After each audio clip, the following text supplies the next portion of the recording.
प्रणाम सब गोटे के। हम शालिनी अहाँ सबके बीच उपस्थित छै और एक अहाँ सब महिषवाणी सुनू और आशा अछि अहाँ सबके नीक लागत।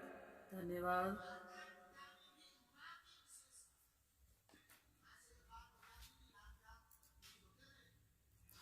चलू सखी पूरा हकार है हिमगिर के आंगन माँ।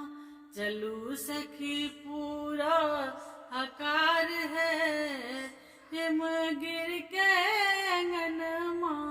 हिमगिर के आंगन माँ, हिमगिर के आंगन माँ, हिमगिर के आंगन माँ, हिमगिर के आंगन माँ। चलू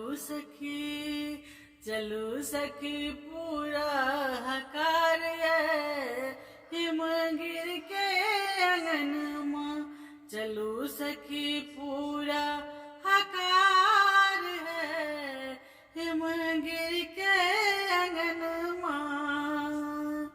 10-5 सखी मिली गेलनि आगू, 10-5 सखी मिली गेलनि आगू, 10-5 सखी मिली गेलनि आगू।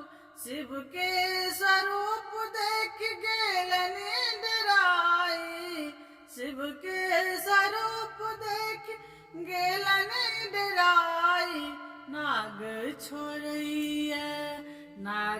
छोड़ैया फुफकार है सखी मैना आंगन माँ। नाग छोड़ैया फुफकार है सखी मैना आंगन माँ।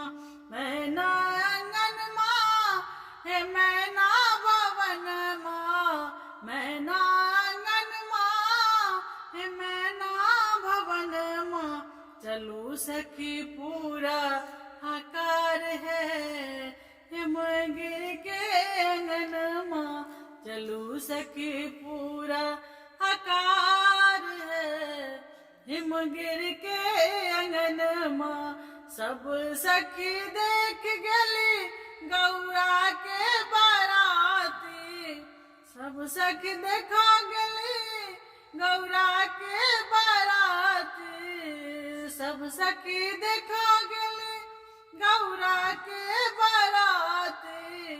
एम्हर मैना के लागल छंदाती, एम्हर मैना रानी के लागल छंदाती। सब लोग पीटे कपार है सखी मैना आंगन माँ। सब लोग पीटे कपार है सखी मैना आंगन माँ।